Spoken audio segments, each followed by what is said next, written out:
Wade, what's going on? What's going on, Archie? How are you, buddy? Not too bad. We are back, guys. Thanks for joining us for another week of Between the Pipes. Um, Quiet night tonight in the hockey world, but we've, as always, got lots to talk about. How's everything?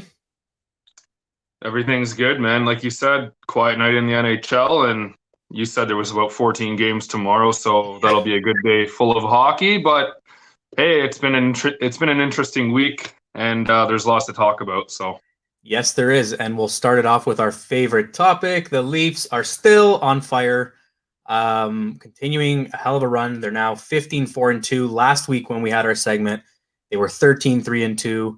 Now 32 points in the league, plus 19 on the goal differential, 7-2-1 in the last 10, and still number one overall. How do you feel about that, buddy? you know what? What more can you say about the Leafs' record this year?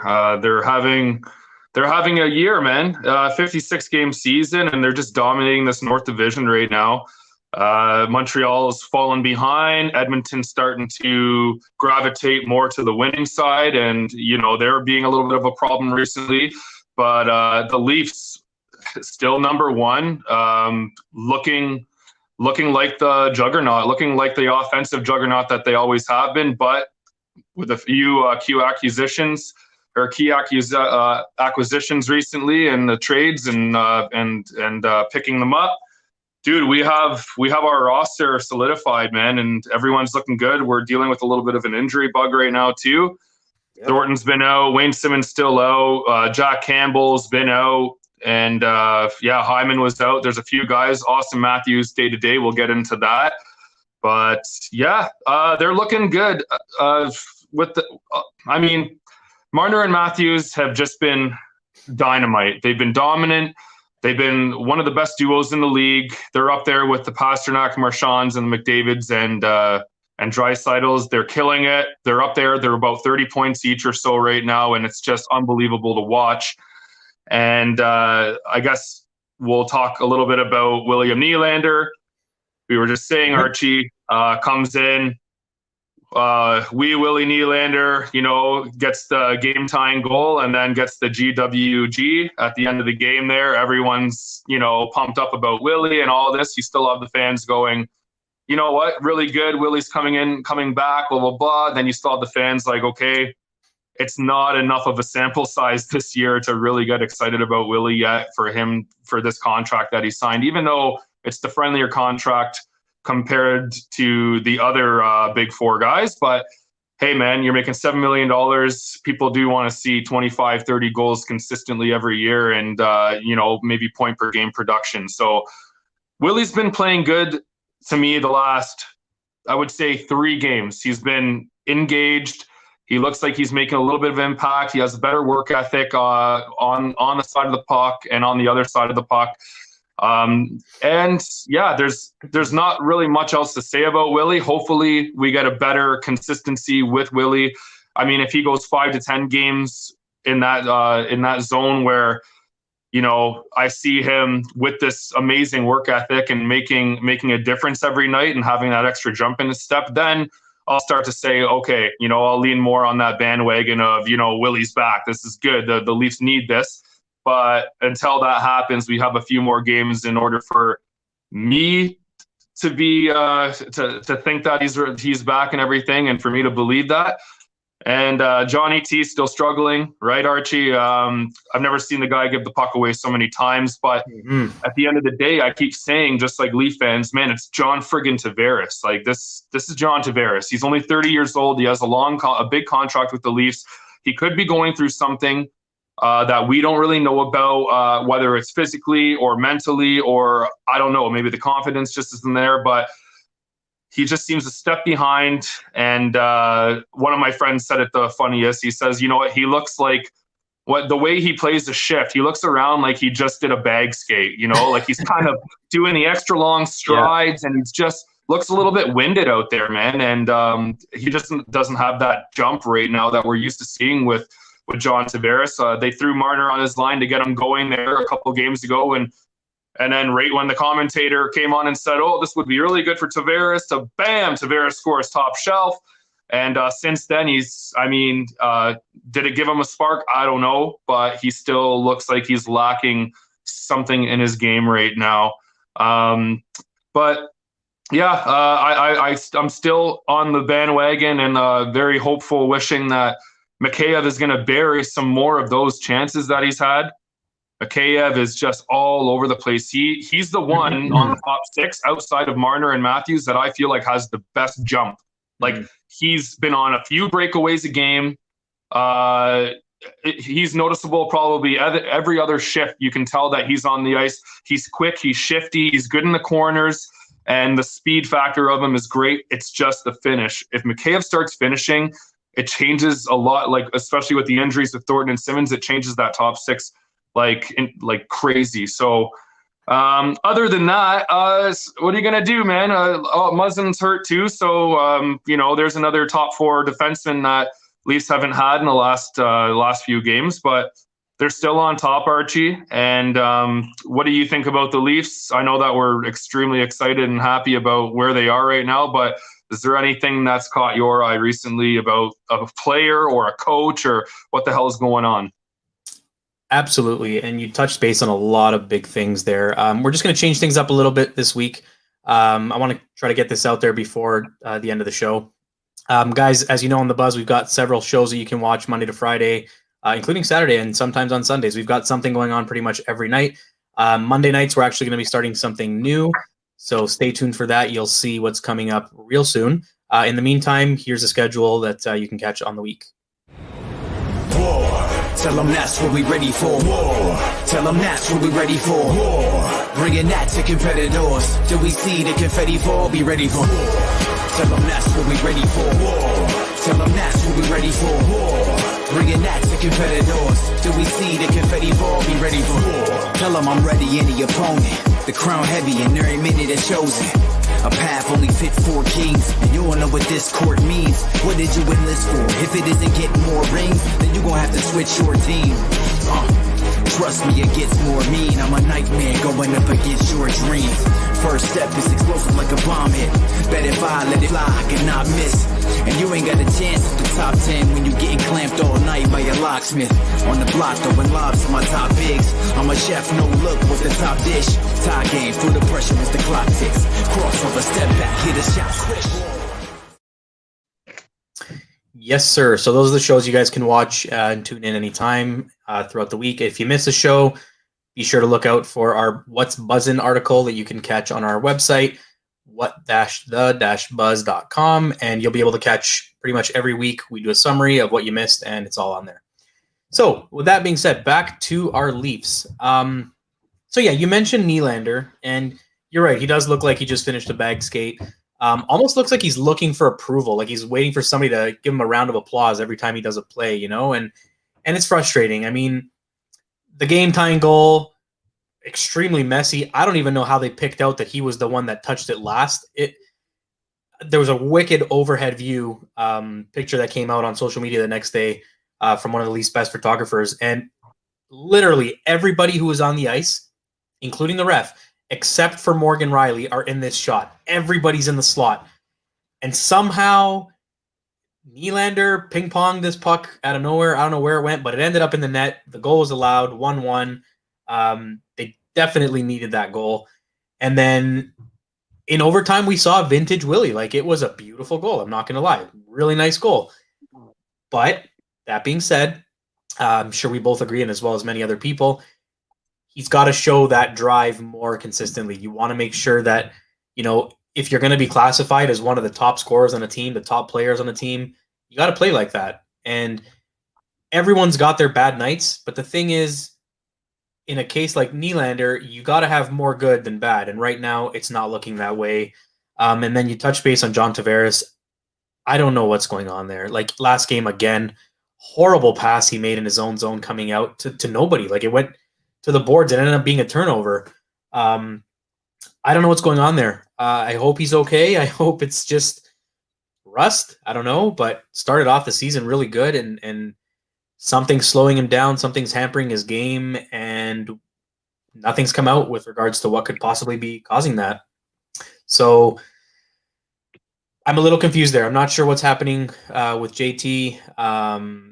I hope that he's not kind of feeling, the pressure of the media saying, his job as captain is pretty much done, because it's not. You still need to be a leader on the ice, off the ice. He's still a veteran presence that the Leafs need. So you would hope that whatever is bugging him or ailing his game is something that we'll see a change to soon. It's frustrating. And even the power play, man, I think it's 0 in the last 10. How? Like, we should have at least 5 of those. And the fact that, we're 0 in 10 and they're back to that stupid drop the puck. And then to top it off, it's a horrible drop pass that takes forever for the guy coming out of the zone to pick it up, stops everybody at the blue line. Everybody looks confused. The Leafs barely make it into the zone, and the puck's back down the ice. I don't know why they've reverted to that again. It's horrible. It doesn't work, especially when Marner tends to be the guy that kind of carries that puck in. But everybody gets caught standing at the blue line. So it's like you're slowing the game down. You're putting everybody at a standstill, and I don't like it. And they're 0-10. So hopefully somebody says, shit, this doesn't work. We need to figure things out, because 0-10 on a power play like ours shouldn't be happening. How do you feel about that? I mean, I know you've played too. How do you feel of that power play plan of theirs, if you want to call it? So right away, listen, you're missing Joe Thornton and Wayne Simmonds on that number 1 power play. Those are guys that are hungry around the net. Wayne Simmonds, one of the best screeners, deflectors in the league still, and he was proving it this year after many of the goals that Wayne Simmonds has had over his career, right in front of the net, screening or tipping in pucks. Like, he's just a master at it. And then you take him away. Okay, so you take away a bit of that net presence. Well, now you have Joe Thornton. Joe Thornton is basically Marner and Joe Thornton. We were talking about this before. Joe Thornton is Marner 2.0, or you could say Mitch Marner is Joe Thornton 2.0, just in the modern era of hockey. But these are guys that pass the puck really well, and they find seams better than any other player on the ice. So just not having Thornton there to go into a corner, win a quick battle, and then find Austin just coming down for a one-timer, or finding him in a little pocket somewhere. It's just that's definitely hurting the Leafs a little bit right now. That's what I'm looking at. Yeah. And I mean, hey, we've seen this before, Arch. We've seen the Leafs stack up this power play with Nylander, Marner, Tavares, and Matthews last year. And we've seen them struggle last year with that exact power play. So it's no biggie that this has happened before. But I really think that having Joe Thornton and Wayne Simmonds on that power play, one of the two, really helps out the power play unit in itself, man. And I was also going to say, if you're, you know what, I'll let you carry on because you just want to bring up the power play, but yeah, I want to hear your other topics for the Leafs, because I kind of already went on a huge rant here. So I want to hear what you have to say. All right. So we actually have a comment as well. Jeff Goodbury says, hey guys, wondering if JT is having a hard time being more of a depth player than a team leading scorer, thinking he might be feeling a little lost in the mix. And I agree. It could be that too. Like, there's a lot going on, and he's trying to maybe see where he fits in as a role on this team. We knew from the start he wasn't coming here to be a 50-goal scorer. We knew that. Could he have the potential? Absolutely. But yes, it's not something that's expected. Whereas with Austin Matthews, the expectation's a little higher, younger guy, faster skater, bit of a different scoring touch. Almost everything he touches turns into a goal. So it's a little different. So, I mean, yeah, you're right. Maybe that could very well be it, that Tavares is just trying to figure out how he fits in or what his role is going to be on this team. And it doesn't help that he's with a struggling Nylander on his line, and it almost as if maybe the two of them are having a hard time figuring things out. I did hear on the weekend that there's potential the Leafs may be looking at another winger. Who exactly, I don't know, but potentially bringing in another winger to perhaps help that line try to figure out what's going on. Whether or not that happens and how, who knows? But what, though, Archie? If you bring in another winger, you have Thornton and Simmonds coming back, and when they're healthy, I mean, you still have depth after that. You know, you have your Patans and Boyds and guys that you can call up, Galchenyuk now. You know what I mean? So I don't know if another winger is the best solution for the Leafs, because we're bitten by an injury bug right now. And don't forget, it almost seems, correct me if I'm not, but it almost seems like ever since they took Wayne Simmons, because he was playing alongside Nylander and Tavares. Yeah. And it almost seems like as soon as they took him out of there, that they've had a little bit of struggles, because you had either Joe Thornton on that second line or Wayne Simmons, and that changes the dynamic. Now, that being said, Archie, this is, like I just said, this is Jonathan Tavares. This is one of the best players in the league for the last decade, okay? He's getting paid $11 million for a reason. He's only 30 years old. And I don't know what he's going through, but this is a player that has to pick himself up because he is a superstar. And we need to see John Tavares back to what John Tavares is electric. John Tavares doesn't lose puck battles. John Tavares makes crisp passes. John Tavares finishes most of the time. What we're seeing from him right now, I don't know. You can't even blame his line mates. You can't, like a struggling Nylander and stuff. Man, when you're a number two centerman, number one centerman, you got to make your own chances. John Tavares, William Nylander already has an arsenal full of weapons in his closet. Don't forget where John Tavares came from, guys. He came from the Islanders. He played with Josh Bailey for a long time. Anders Lee before Anders Lee was any good. You know what I mean? He made these players. He was the one that brought that line up. He drove the line. He didn't need someone else around him to drive him.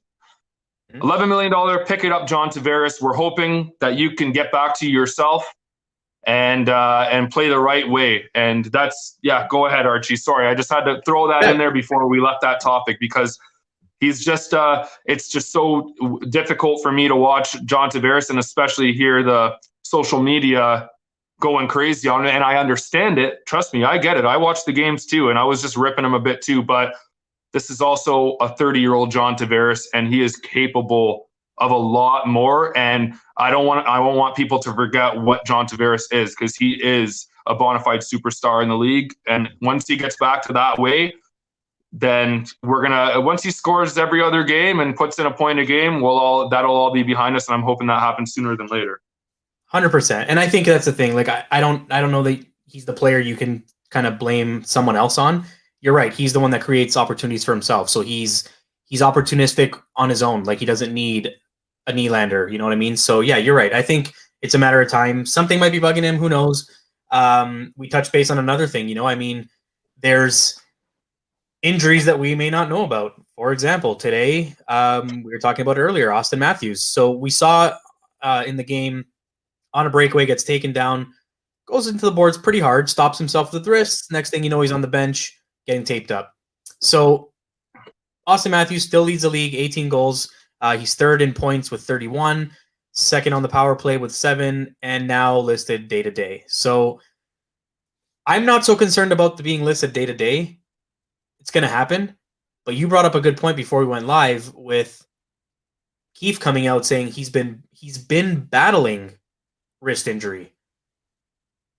That's not good. That's confusing, because now you got a lot of people scratching their heads saying, what do you mean he's been battling? How long has he been battling? When did this happen? So we know he missed the one game earlier in the season with a wrist injury. And again, it seems to be a common thing this year with pucks hitting the guys, and makes you wonder, is the glove protection good enough? Is there some sort of a wrist sleeve that players should start wearing? I know a lot of guys like the shorter cuff on the gloves because it gives them a quicker release. A player like Austin Matthews, we've seen that release. It does give that wrist a little more liberty to make those shots.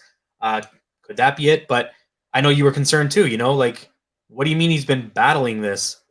How long has this been going on for? And considering we're in Toronto and, the media is all over this stuff, we both found it quite shocking that this has actually been kept quiet and under the wraps, making you wonder, is it a serious injury, or is it just kind of like he's battling it? Like, what do you mean by he's battling it? What do you think? Like, I hadn't heard anything about this until today.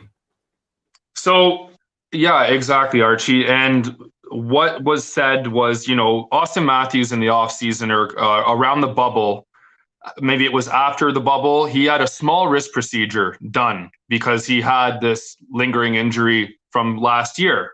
So I heard that he had this small procedure done in his wrist. I don't know if it was surgery or whatever the hell it was, some ultrasound movement or I don't know. But apparently that got brought forth on the table today, or we heard about that in the offseason and kind of just shook it off because that's old news and it's a new season and he should be healthy and ready to go because we haven't heard anything. But as we were talking before, Archie, this is the Toronto Maple Leafs, okay? Nothing, especially when it comes to a superstar player, gets hidden like this. So It's very odd and it's fishy to me that he would come out, Sheldon Keefe, and say, Austin Matthews has had a lingering wrist injury the whole year so far. It's been known. We've been dealing with it. He's been dealing with it. I don't know why he comes out and goes, he's listed day to day, and he's been battling this all year. Why have we not heard about this injury? We are the Toronto fans. We know about all this kind of stuff. Are you telling me that one of these sports insiders or hockey insiders did not know that Austin Matthews had a sore wrist? I guess not. You know why? Because Austin Matthews has 18 friggin' goals, right? That's what, to me, that's the thing. Like, maybe it was so hidden under the radar because of his play. What has he played? 20 games. What does he have? 31 points and 18 goals. So, and face-off percentage, killing it. Takeaway percentage, killing it. Austin Matthews is having himself a hell of a year. So this wrist injury thing is bothersome now because now they've made it public. And they made it day to day. And they made it day to day, what? Was it today, this morning? Yeah, today. So what does that mean? Tomorrow, will he be in the lineup, guys? I don't know. I don't know if he's going to be in the lineup if they're going to go ahead, 24 hours before puck drop and tell the fans, listen, he's day to day. So it's easier for them to kind of say Austin Matthews isn't going to play. He's going to take a rest day. But if this is a lingering injury, which is really fishy about this too, then maybe he does need some medical attention. And are we talking like Austin Matthews has to get a ligament or something, a tear? There's a tear, or the joint, or maybe he has a displacement in his wrist somewhere. I don't know. If there's something floating around in his wrist, Austin Matthews could be off for a couple weeks to a month. I don't know. I'm really hoping that's not the case, and I'm hoping that a little physiotherapy is going to help him out and get him through this year. And maybe in the offseason, he then does the proper procedure to correct this lingering injury. But yeah, Archie, it's definitely worrisome for Leaf fans right now. Listen, we have depth players that once your top gun goes down, hey, we have the depth players to come in and do something, raise their level of game. And we also have 3 superstars on the Leafs still in Tavares, Nylander, and Marner. So there's no excuses here. This is hockey. Bad injuries happen. Pasternak was missing the first little bit games this year. Everyone has a big player go down once in a while. I just really, really hope that it's not Austin Matthews, because I know the guy wanted to score 50 last year, and COVID took that away from him. And I know that he came up publicly and said he was obviously a little bit upset about it, because it was going to be the first 50-goal scorer in the franchise in a long time. And he got to 47 with 12 games left. Now he's on pace to score 50 goals in 56 games. And if this injury comes into play and he misses time, I don't know, man. It really sucks. I just hope Austin Matthews is okay and we can move on from this. And he's in the lineup tomorrow, because tomorrow's going to be a hell of a game with, I guess you could say, the 2 top teams in the East at this point.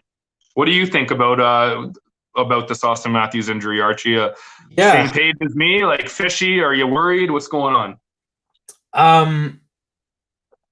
It's interesting, and I found it weird that they listed him as day to day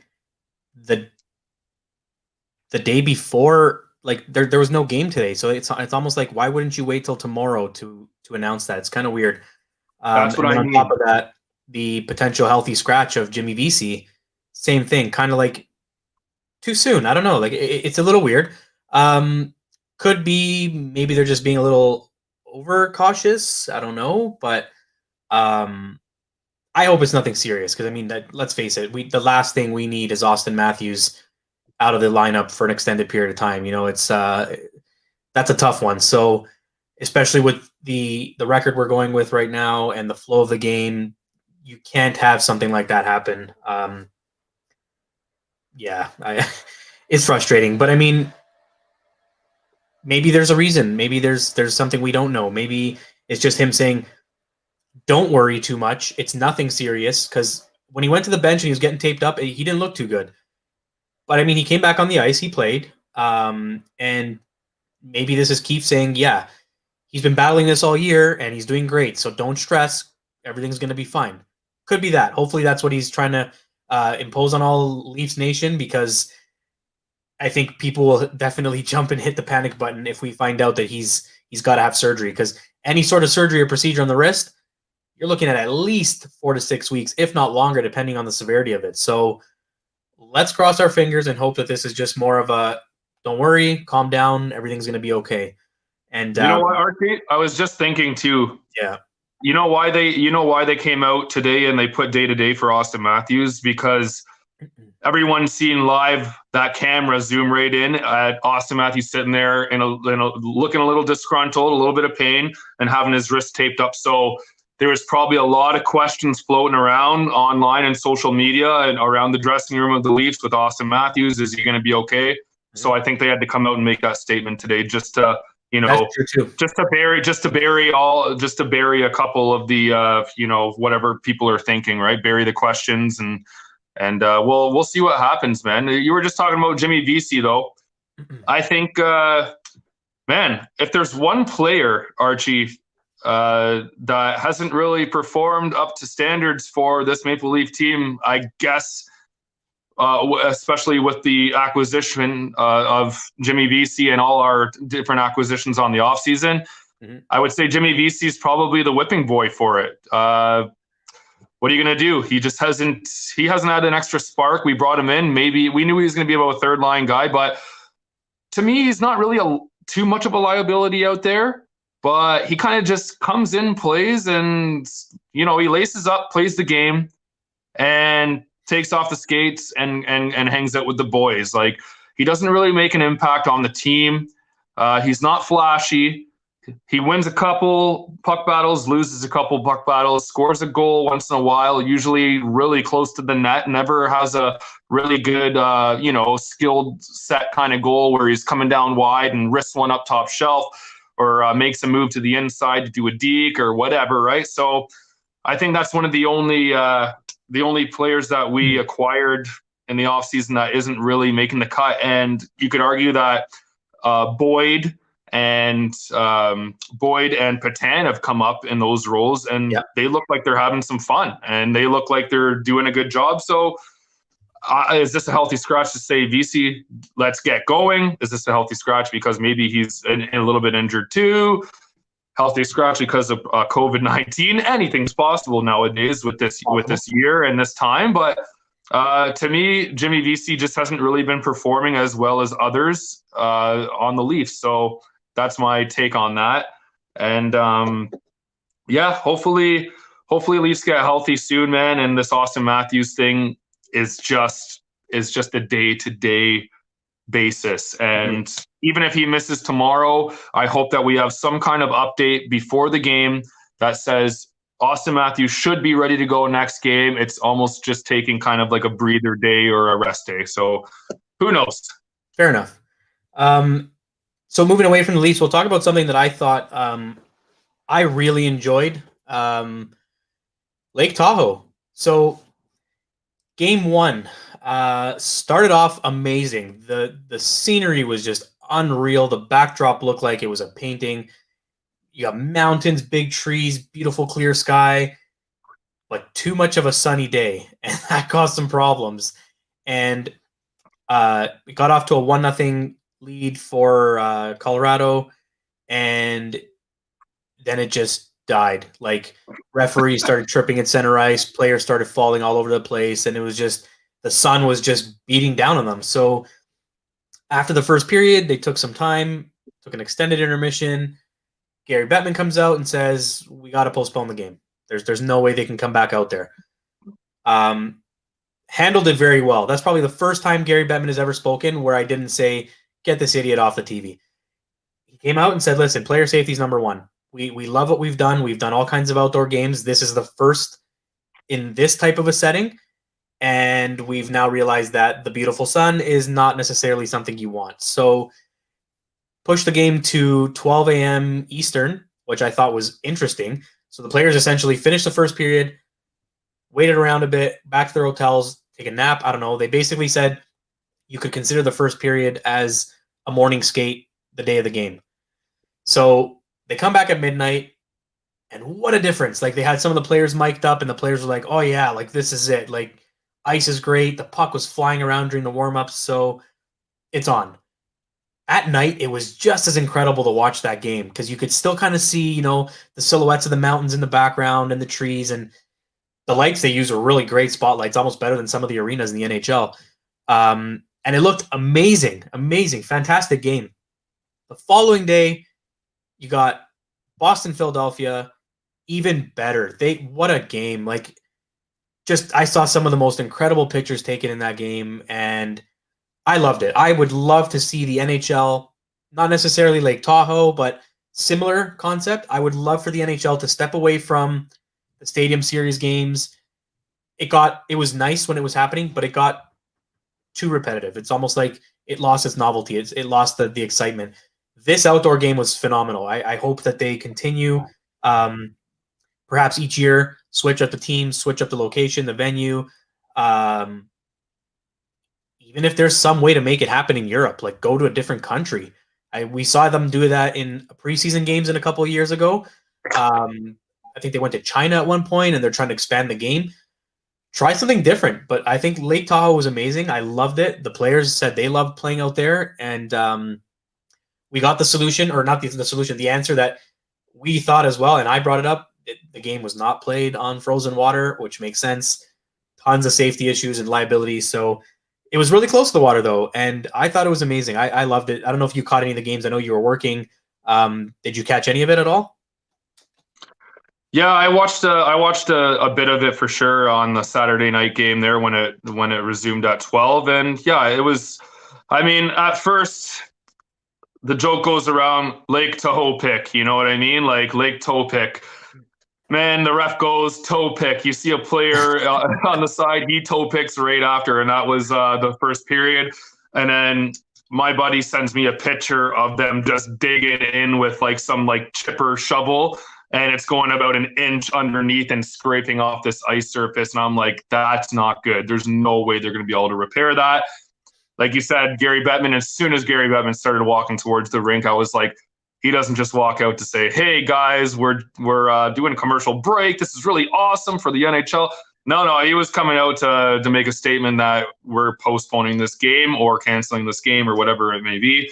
And it turned out they resumed it. I watched a bit of the game, Archie. It was really cool. The location was awesome. I mean, borderline California, Denver. The temperatures are, I mean, come on. To me, listen, Lake Tahoe was beautiful, man. It was so cool. They had the guys out and they had the guys out on kayaks and shit, and they were wearing t-shirts and boozing and everything. I'm like, what the hell is going on here? Cool with the landscape. The mountains have friggin' snow on them and everything, but the water's not frozen whatsoever a bit. So right there, I'm like, okay, like that temperature can't be too bad. I mean, it's saltwater. Saltwater doesn't freeze as much either, but that being said, well, no, it's a Lake Tahoe, so it's not the sea, it's a lake. Exactly. So for it not to be frozen right there, that raised some questions for me, and I'm like, okay, and just knowing that it was, borderline California. California is pretty hot from the last time I heard. I think that the landscape was beautiful. Like you said, man, you can't say anything more about it. It's cool having an outdoor game in that kind of setting. And yeah, just maybe Lake Louise, Canada, maybe Alaska in America. Alaska was the one I was thinking. Right, maybe Alaska, man. Like, there's some beautiful, beautiful places and areas and landscapes in in America and Canada, and then even like you said, man, what if you do go to Russia or Sweden or something for one of these games too, and just host an outdoor game, a getaway trip for the boys and the staff, and just kind of go and chill out and make it a weekend, right? So. But I think the NHL did its best under the circumstances. The sun kind of ruined it a little bit, but like you said, then the game resumes at nighttime, and bam, you're off this lake, and the lights are beaming, and you're mic'd up, and you're still outside, and there's no one in there's no fans or in a stadium enclosed. It's kind of just like this cool, quiet outdoor rink in the middle of nowhere, with mountains around and a lake. So. Really cool. I hope that the NHL does continue. I agree with you there. And thumbs up for these outdoor classic games. And I hope moving forward they don't do these stadium series. Yeah, I know that they want to fit fans in, but you know what I mean? That's going to be a big part of it. They want to make money and profit from the fans and the revenue and stuff. But man, if you could keep a stadium series, Archie, but also add in this new kind of outdoor classic in a nice landscape where there's no fans, and it's kind of just this outdoor game where the players can feel relaxed and bring their wives and their children there for the weekend and just hang out, right? Yeah, like I'm a fan of the original New Year's Eve classic or whatever they called it, where that was cool. Yeah, you pick a stadium. Like, don't get me wrong, Ann Arbor was one of the most incredible the visions I've ever seen when it comes to a sporting event. To have the Leafs in Detroit in a monster stadium, rammed, just loaded. And again, even there, you heard people who went to the game. I know a lot of people that didn't get in till the second period. It was crazy. So yeah, it's hard to prep for something like that because of safety and all that other stuff. And then now with COVID. So I like this a little better. I liked having that. I kind of like not having fans there. It was neat. Like, it was cool. Like, you could hear the players more. I kind of wish they would mic up the players more often so that we could hear them at home in the broadcast, and just whatever, man, make it. It's PG or AA. Like, we got to hear these players. I think it's amazing. I love hearing it. So I don't want to wait till a documentary or later on down the line when they say, "Hey, we had this guy mic'd up, by the way." What? Like, I want to hear this during the game. I think it's great. But yeah, and so we'll move along to a hot topic right now. And I'm just going to post this up here. Claude Julien and Kirk Muller fired in Montreal. So Montreal's gone on a downward spiral, and it's bad. It is really bad. They started the season hot. They were the team to chase, and now they're like outside, almost way out the door looking in, and it's not looking good. So Bergevin's move was to fire Julien. Part of the collateral damage in firing Julien is Kirk Muller. I am going to agree that there were rumors of people saying Kirk Muller was fired because he cannot speak French, and people were saying not true. I'm going to say fucking right, it's true, because Montreal has this pride and this big ego thing where their coach must be French speaking. And guys, get off that shit. If the player or coach, whoever it is the guy for the job, he doesn't need to speak French. Just get a translator, for Christ's sake, right? You don't need it. Translator. You don't need it. People in Quebec speak English. It is our national language. You can speak French, no problem. But there's no reason why the players and the coaches need to speak French. You're going to tell me that you're not going to get a coach in there because he doesn't speak French? It's absurd and unheard of. And that's why they keep recycling. This was, I think Julien's not even victory lap. This was like his second or third time coaching there. And then what are they going to do?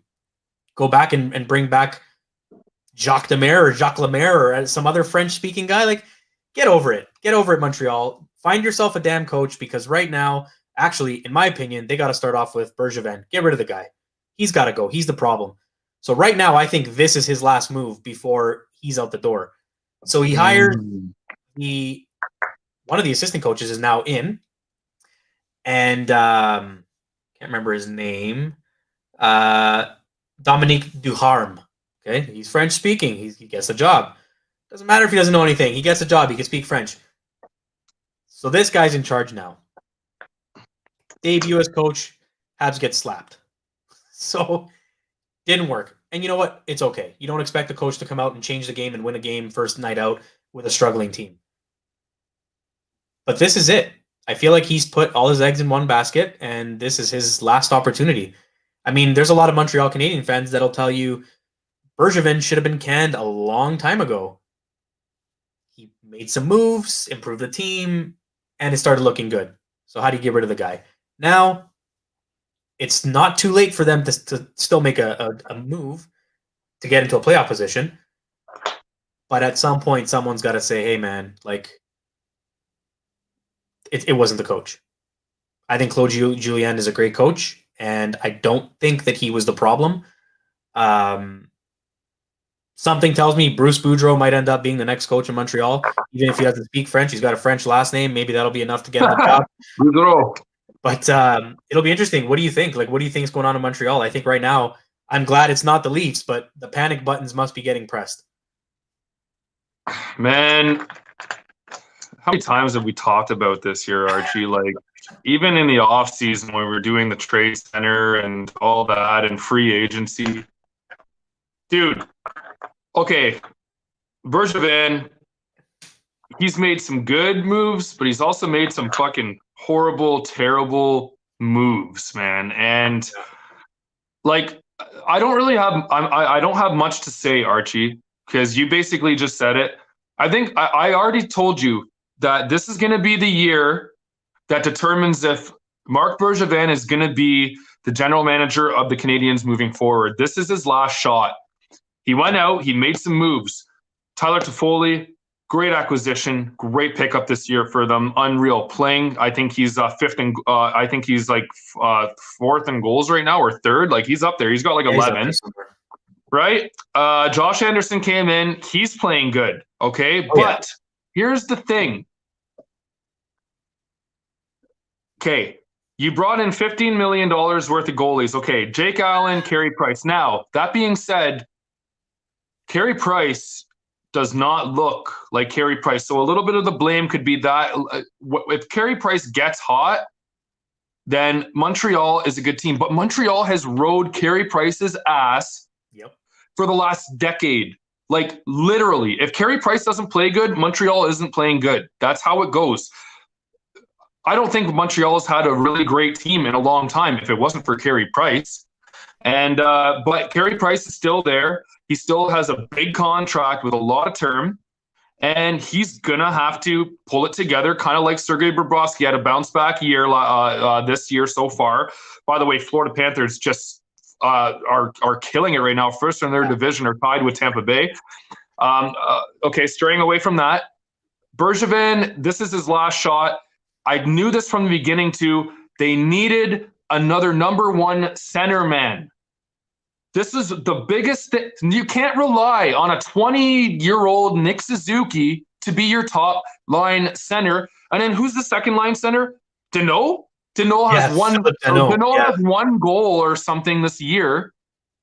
Jonathan Drouin is, I don't even know when his peak was. It might have been in Tampa Bay.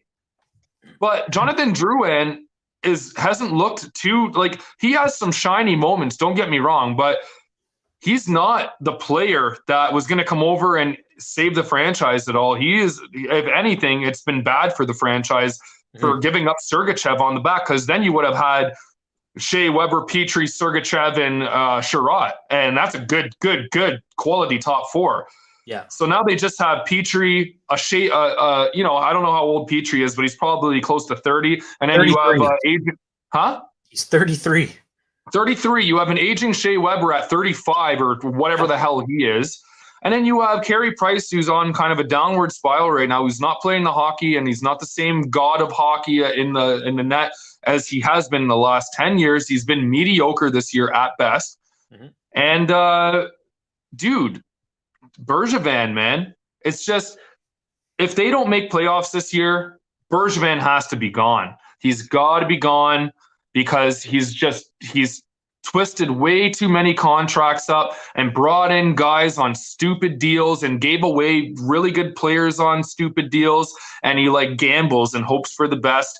But the Montreal Canadiens have not been an elite team for a long time. They haven't made that hump. They are like they have a heart. The good thing about Montreal, Archie, is, like we've said in the past, Montreal puts its foot on the gas, and every player buys in to the system that they're playing, and their work ethic is next to none in the league. They play fucking hard. They always have.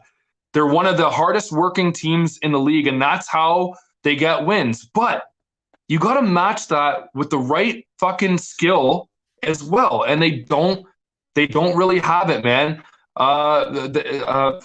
Suzuki, he's going to be a good number one center for them, but that top six is not solidified. You need another guy or two on that top six in order to be scary.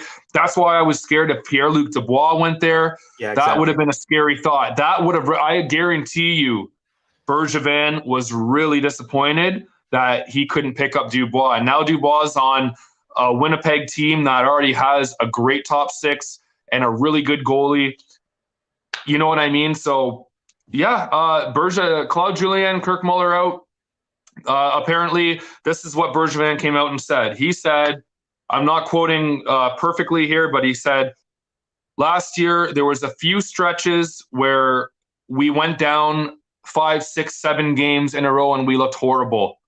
And there was a couple stretches. Well, I started to see that trend this year, and because it's a shorter season, I had to put my foot down and make the move right away. I couldn't wait. So that's what happened. It was just it was something that he didn't like what he was seeing, and it was trending from last year. So I don't know, man. But Claude Julien's out, and the French-speaking thing, Archie, is just ridiculous. Totally in agreement, man. They were talking about that all day today. Like, come on. It's the coach of a hockey team. It's not all French players or people from Quebec anymore, okay? Mm-hmm. You have guys from 6, 7 different countries on your team, and you're in a North Americanized sport. You know what I mean? So let's go here. They need to figure it out, but coaching isn't going to change Montreal to me. What's going to change Montreal is acquiring at least another top centerman. Or, like that's what it is to me. It's another top centerman that's going to score you at least on an 82-game season, give you 30, 35 goals and 40 assists and have a point a game production. And that's going to change that, because you can't rely on Gallagher, Suzuki, and what's the other skinny kid called there on the wing there that plays? He's the younger guy too. They've got Kotkaniemi. Kotkaniemi, yeah. I mean, he looked really good last year in the bubble, but hasn't played up to par this year of what he looked like in the bubble. So, yeah, it is what it is. They lost Max Domi there, who I thought was a good second line winger, but they brought in Josh Anderson. So Josh Anderson playing good, also day to day right now. Legging injury, something's going on with him. There's something going on over there, and I don't think it's pretty, man. They're what are they, Archie? I think they've won 3 games in the last 10 or something. So it's something along the lines of that. But what are you gonna do, man? You fire the coach, Bergevin. I would say that you're next. I already put my money on it from the beginning of the year. You have one more year to prove that the Canadiens are Stanley Cup contenders.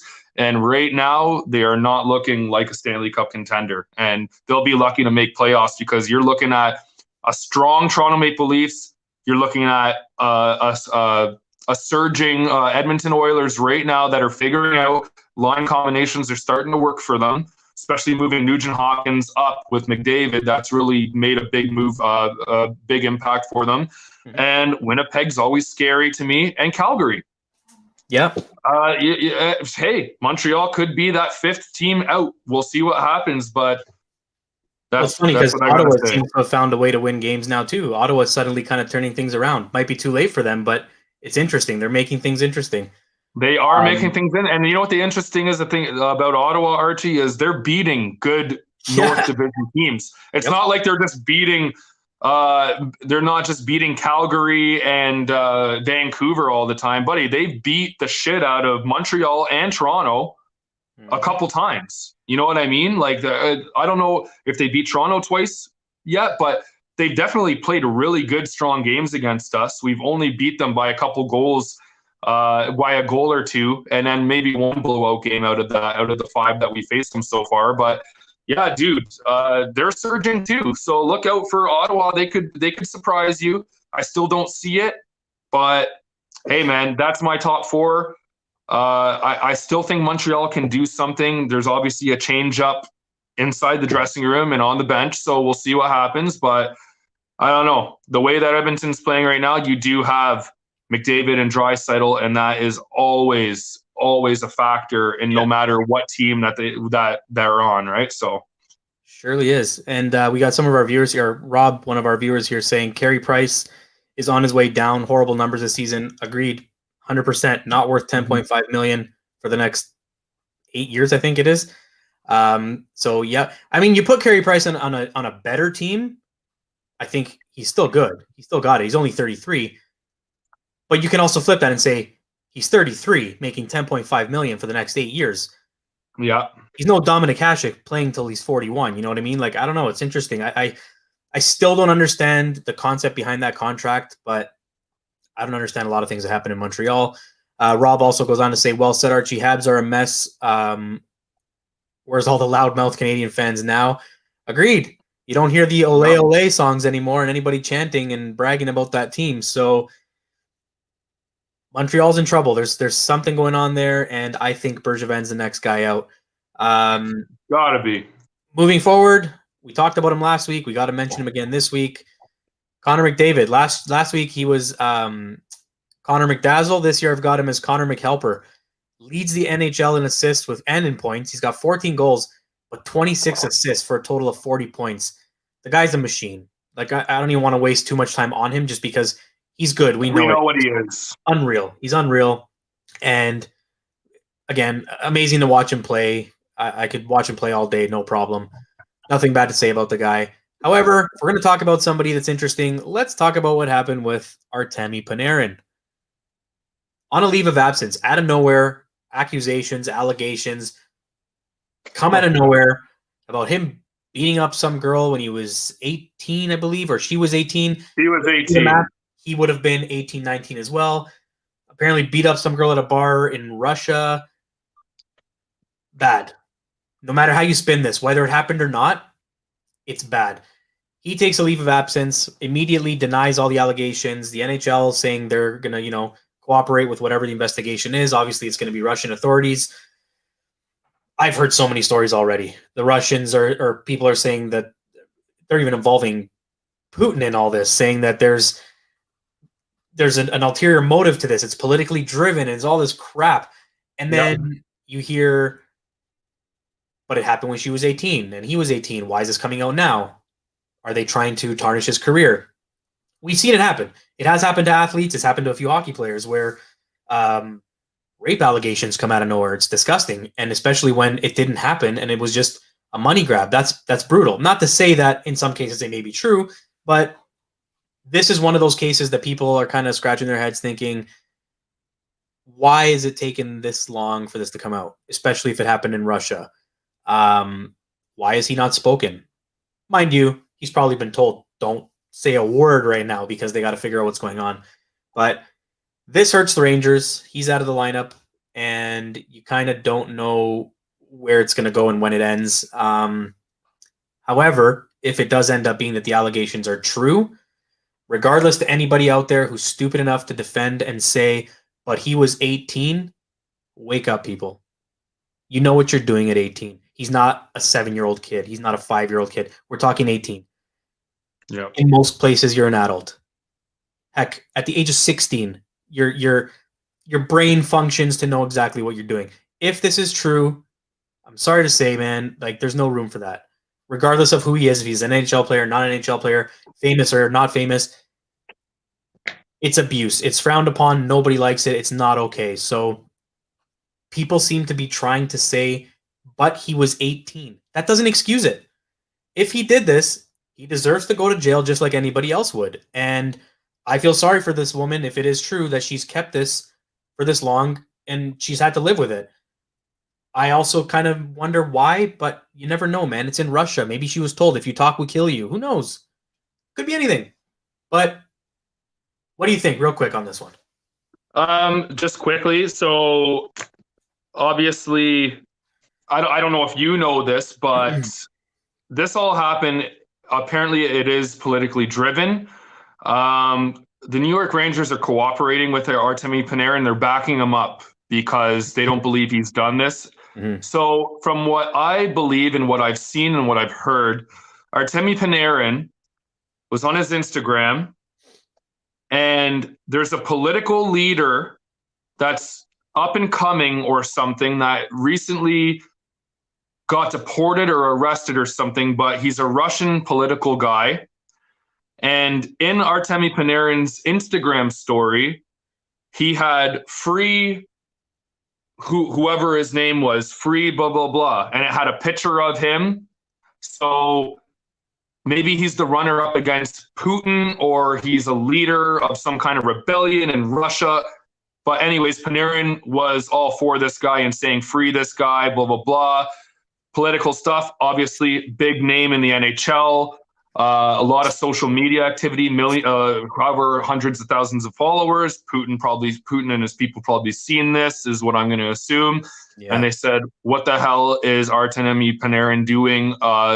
You know what? That he crossed the line.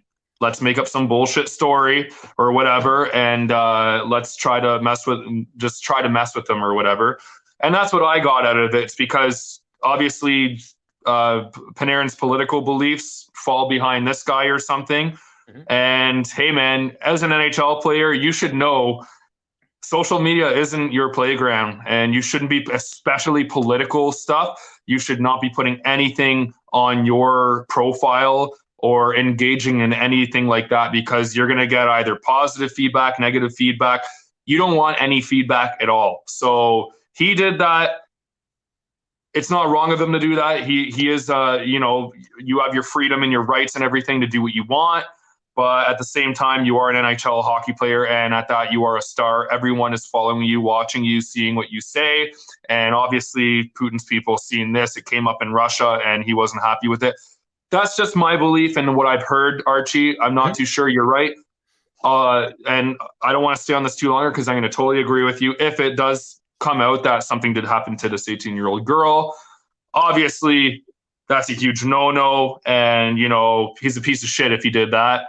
But and he should be in jail or at least paying a fine or publicly apologizing or whatever the hell you have to do in order to set this right, and or do time. I don't know. But that being said, that's what's going on with Panarin from my view and from what I've done my research on. And it's unfortunate because he's one of the best goal scorers in the league, and New York Rangers are going to struggle heavily without him because he's the one that's carrying them right now. So what are you going to do? Yes, sir. And as we mentioned earlier in the night, it is a quiet Friday night. So we got the Bruins and Rangers faced off. Their game started at 7, Kings and Wild at 8, and the Habs and Coyotes play at 9. That's it for tonight. 3 games on the schedule. But then you go into the weekend, and what a weekend for hockey fans. We got 20 games between Saturday and Sunday, 14 of them on Saturday, and then 6 games on the Sunday. Man, for anybody who's looking to find something to do this weekend and they can't go anywhere, if you're still in a lockdown zone of some sort, there's hockey going on all weekend. And I think the games start as early as 1 o'clock on Saturday, at 1 o'clock Eastern. So all kinds of hockey to watch. And if you're not, get out there, enjoy the weather if you can, because hopefully we're going to start to see some nicer weather and things start to reopen in some areas. I know there's been talks of some arenas starting to look into the possibility of having fans back in. I don't see it happening in Toronto. I really don't. I feel like the numbers are back up on the rise a little today. And even aside from that, is Toronto's crowd fan base, I don't even want to call it a fan base. Toronto's ticket situation is going to be interesting because you've got tons of businesses in there that have season tickets. You've got tons of rich people with season tickets that they've had forever that have tickets in there. Season ticket holders are not going to be happy if they're told that this has to be some sort of like a lottery to get in. Rightfully so. They pay some big dollars to have season tickets in Toronto. So I think for the sake of just avoiding complete chaos, they're probably going to play it safe and not have any fans in there this year. I'd be down for, doing something similar to what they did at the Super Bowl. Get the healthcare workers in there for anybody who's got the green light and doesn't have any traces of COVID or whatnot. Maybe have them in there to as a thank you to the city workers and to all the frontline staff. Have them, give them a break. Give them a break because you know what? So much has gone on in the last year, and I think there hasn't been enough appreciation for the people who never got that break. They never got that pause. They never got to stay home. They never got to work from home. It's been no change, and if not, even more work for them. So for anybody who's out there working, I know you're still working, and life goes on for you people, and it's not I said you people. That's a Don Cherry line. You people out there who are still working, thank you. Thank you for keeping things going and for keeping our city going and for all the frontline workers and healthcare staff, we need people like that. So I think a nice little thank you gesture would be nice. I would hope that the season ticket holders would understand that and perhaps, I don't know if there's a committee or something that would lead something like that, but I think that would be a great way to commemorate those people and allow them to get in and enjoy a game. I know in the States, some places are looking at it. Here, I honestly don't see it happening. That being said, I can't wait to see that again. I mean, I enjoy going to games. I'm sure you've enjoyed going to games, and it is different. Like the simulated crowd, not bad. They've done okay with it, and whoever's there pushing the buttons, triggering whatever sound they got to make, it's been pretty good, especially when a big hit happens or a goal is allowed or disallowed. They've gotten pretty clever and creative with it. So not bad. Good job by the AV guys running that show. But yeah, aside from that, you got anything else? I mean, it's been, other than the main things we talked about, it's been a relatively quiet week from a news standpoint. There's been a few injuries here and there. I think I just saw on my app here something pop up about Ovechkin being out of the lineup again. I want to quickly pull that up, see if there's any news on it, but I swear it said something. He missed practice or something. Yeah, he missed practice, will be a game time decision. So Ovi's not, I don't know. Yeah. I don't know if it's a health thing, under the weather. You know what? Just touching on fans back in the stadium, Archie. Obviously, that's the number one goal. I hope that we can get back there. I want to go to a game desperately. I'm sure people want to get to the game. But you know what? My number one thing is baby steps right now, and I would love if just the bars open up the bars so I could, if you could get together, or not even bars, just let's lift it. Let's hopefully COVID starts to improve and we start getting vaccinated or something, or the numbers start going down enough to lift, and maybe we can have 10 people inside, 20 people inside without feeling so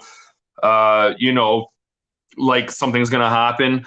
But just to be able to watch the game with friends I'll watch the game with my brother or my dad or whatever, and that's just about it. So it's always exciting to get together with friends and family, and or just go to a bar and have a beer and have a little bit of atmosphere. Everyone around's watching the same thing you are. You can talk about it. You can hear people cheering, you know what I mean? You can hear people getting mad, angry, happy, and the emotions are running wild. I just missed that part of it. I missed that aspect of watching hockey games. So just baby steps first, and hopefully by playoff time, restrictions are lifted a little bit more, and we can maybe, do that, and I can meet you, and we can, it would be nice to go to a real Maple Leaf sports bar or whatever there, right outside Scotiabank Arena, and go with a couple fans and cheer on the Leafs on that big screen TV downtown Toronto. So we'll see what happens. There's one more topic that I thought about that I'd like to bring up with you. And I was on the side of Brendan Gallagher, but that friggin' goalie reset, goalie interference call where they called back that goal in order for Montreal to beat that game against Ottawa. Did you see that? I read that he was upset about it and he went off on it. I never saw what happened exactly. So I'll just tell you this, man. Brendan Gallagher was battling in front of the net. He got knocked into the goalie a little bit. He was in the crease. He got knocked into the goalie. That being said, he got out of the crease, Archie. He was outside of the red line, out of the blue paint. And there was about a 3 to 4 second sequence. The goalie reset, still had time to follow the puck over from this way to the middle of the ice to get the shot.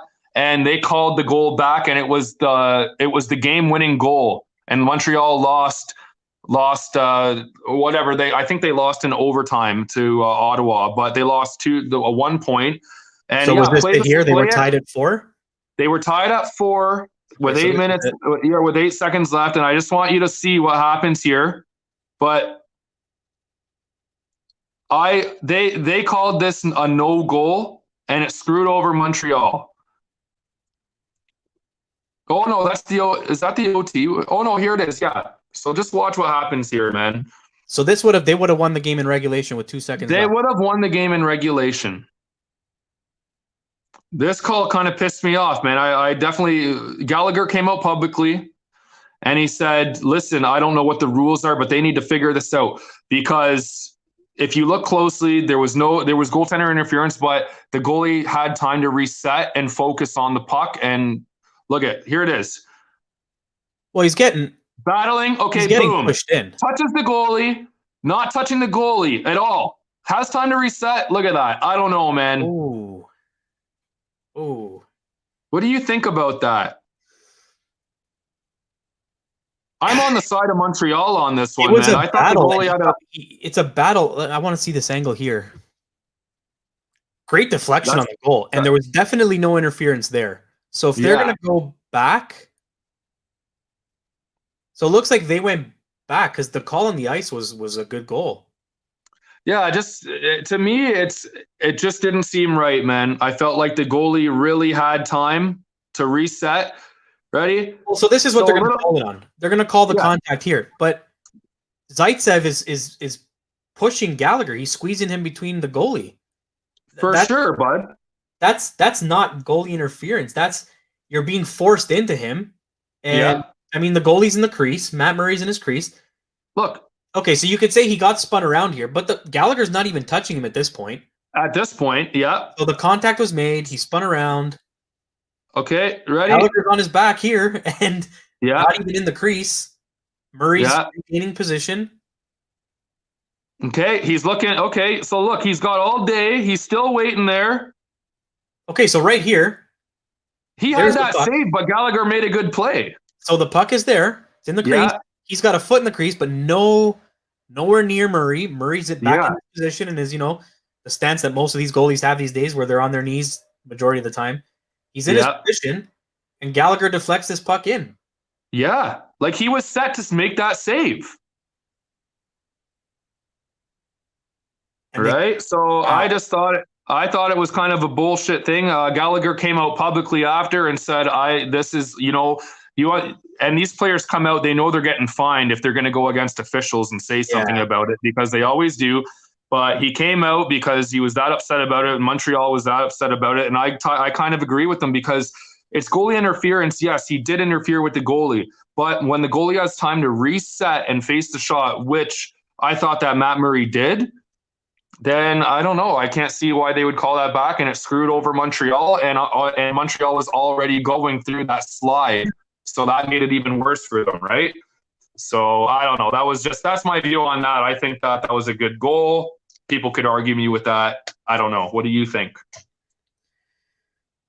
This is worse than the goal that got called back on Thornton when they said that he pushed the goalie's pad into the net and whatever. And it's like a really stupid rule they have. But this is by far ridiculous, especially because the call on the ice was goal. So when you go upstairs, you need to now prove that the call on the ice does not stand. So you're telling me they had enough evidence to call that goalie interference?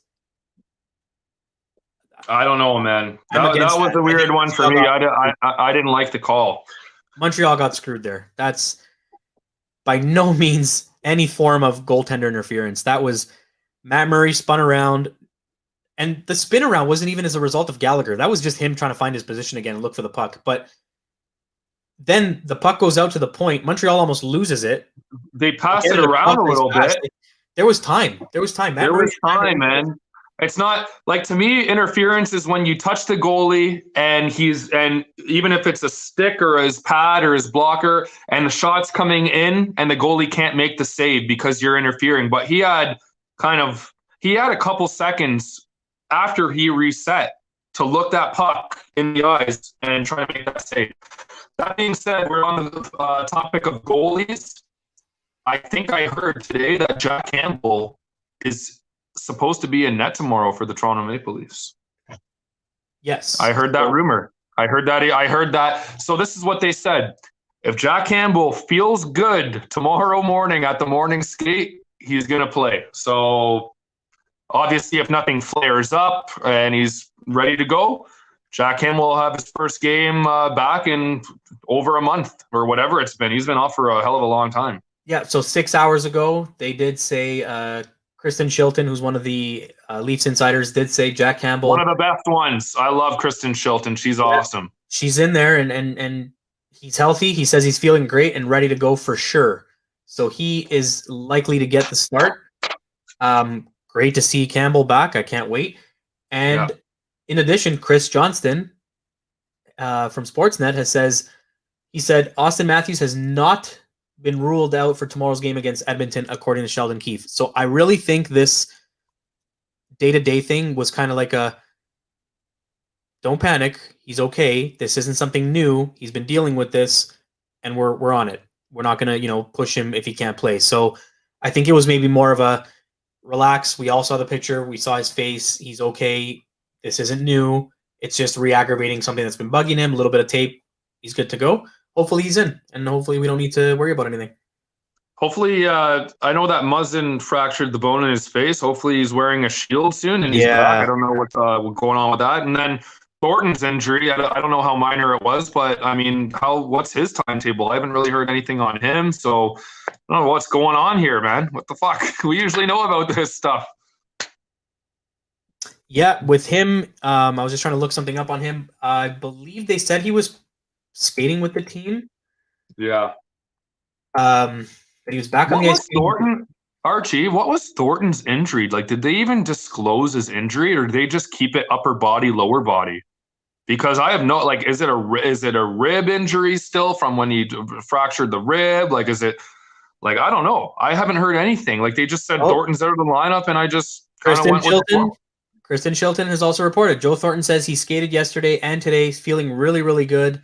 Says he's looking forward to getting back in the lineup. Sounds like he's ready to go for tomorrow. So he may be getting Jumbo Joe back in the lineup tomorrow, which is going to be huge to have him back in. So that'd be great. That would be great to have him back. And then Thornton, Jack Campbell, maybe Muzzin soon, hopefully. Yeah, Simmons is still going to be a while, I think, obviously. But with Muzzin, I think they had said it was literally a matter of when he comes back, he's just going to be in a full cage. That's why I thought he was going to play. I thought he was going to play yesterday, man. I was like, oh, you'll just wear a cage and that'll be it. But obviously, it's probably pretty damn sore, so he doesn't really want to mess with it. I don't know. Jake Muzzin, throw some ice on that bitch and put on a cage, put on a face shield. Let's go.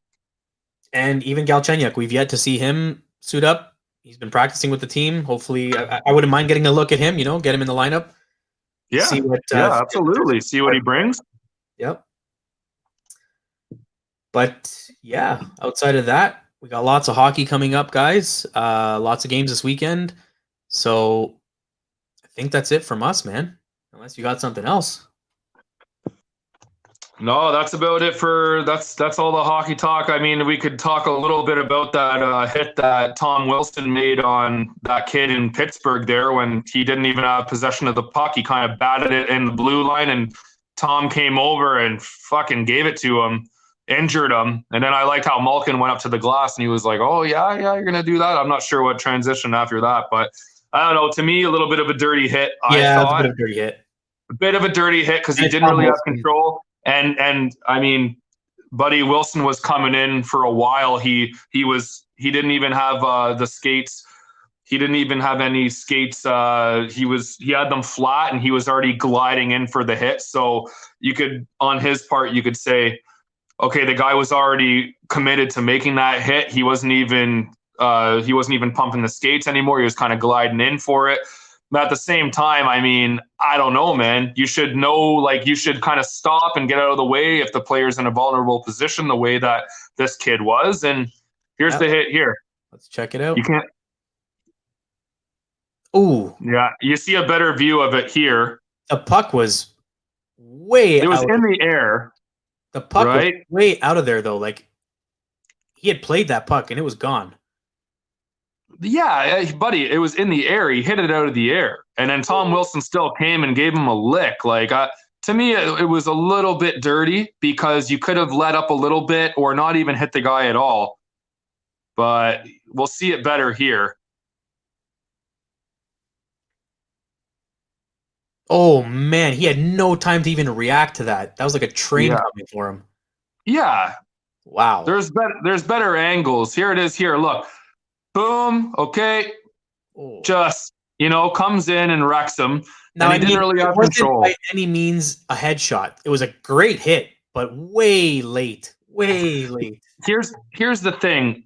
He could have when I played hockey growing up, you're told if you're within a stick's length of someone, it's a clean hit. Okay? Even if they get rid of the puck, if you're an arm and a stick's length away, then you can make that hit. But I think Wilson was a little bit further away on that. I think he was a good friggin' 8-10 feet away from him when he went in and made that hit. So to me, it was dirty. It's a Tom Wilson hit, one of the best hitters in the NHL. So you always got to keep your head up. But Buddy was in a very vulnerable position, man. He was batting a puck out of midair to keep it onside, and he was just coming out. Head was turned, and I mean, I don't know. You don't want to injure guys, and Tom Wilson kind of, went in for a big one there. So he didn't really let up at all. He didn't let up at all either. Yeah. So I could see why you'd be a little bit pissed on that one if you're a Pittsburgh Penguins fan or a hockey fan. Like I don't really like the hit too much, but yeah,